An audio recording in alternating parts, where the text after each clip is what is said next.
बाबा चाची खैरा हद करे छड़ी आ, हद करे छड़ी। मां तो सोचा पो इते जो इते बई नाल खैरा जे सीने में हणा। अबा खैरा जो इहो ई मक़सद आ त शादी में फॾो थिए त जीअं मां हिन खे संग न ॾियां। ॾिसो न पिया त कीअं हू असांजे दुश्मननि खे विच में विहारियूं वेठी ही। तव्हां यार हिन ॻाल्हि खे सम्झो ई कोन था। सब समझूं था बाबा, सब समझूं था। ये माण्हू एसी ताईं कोन सुधरंदा जेसी ताईं इन्हनि खे मोह वारो मोचड़ो न लॻंदो। बाबा हाणे जेकॾहिं रिश्ते ॾियण खां जवाब ॾिनऊं त असांजी इज़त न पर उन्हनि जी इज़त में धूड़ में मिली वेंदी। बाबा बाबा परेल ई खैरा जेकॾहिं इज़त जो सोचनि हा न त अहिड़ो कम ई न कनि हा। बाबा बाबा हू पंहिंजी इज़त जो सोचनि या न सोचनि पर असांखे पंहिंजी इज़त प्यारी आहे। हाणे न रिश्ते ॾियण खां जवाब ॾिनऊं न त घर में घिरी अहिड़ो त हछर कंदासीं जो रत उन जी कुत्ता बि न चटींदा। अलाह कंदो खैरनि सां निभाए ईंदासीं। जे अहिड़ो वक़्तु आयो न त उन्हनि सां बि अशर अहिड़ो ई कंदासीं। पुट जेकॾहिं पंहिंजी इज़त जो सोचियो था त ज़हर जो ढुक भरे तव्हांखे हलणो पवंदो जेसीं ताईं कुंवार खे घर में नथा वठी अचो। बाबा मां इन जे करे ख़ामोश हुयसि न त हलंदे ई आचर जे ॻिचीअ में हथ विझी ॿाहिरि धिका ॾेई न कढियांसां। वरी बि चाचे परेल ऐं चाची खैरा खे सम्झाए अच त ॿरंदड़ बाहि ते पेट्रोल न छणकिन। ईअं न त हू असांजे घर सां गॾु पंहिंजो बि घर सड़ाए वेन।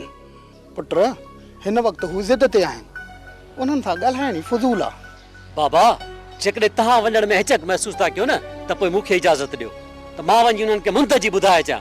हू पाण वञी आचार वारनि खे जवाबु ॾींदा। तव्हां मां कंहिंखे उते वञण जी ज़रूरत न आहे। तव्हां ठहियल कमु ठाहे ईंदव। मां पाण मुनासिब वक़्तु ॾिसी सम्झाए ईंदुसां।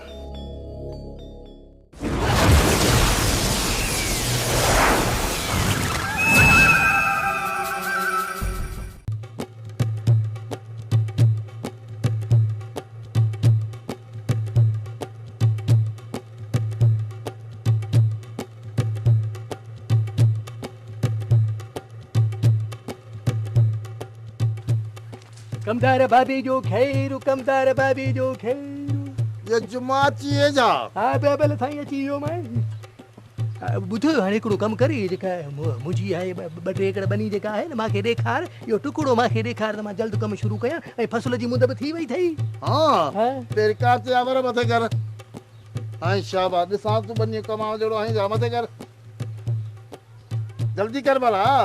ये चौंपल फेशन ला बनी में चौंपल कम कोन ॾींदई ठीकु आहे। ये उछला उछला हेॾा उछला उछलाई न। हाँ ठीकु आहे। हाणे अच त तोखे तुंहिंजी ज़मीन ॾेखारियां त तूं हली पोइ सफ़ा कर आबाद कर ठीकु आहे। ठीक है हलिया हली बाबा ही लठी छड़ी थी हलिया सूप का हारी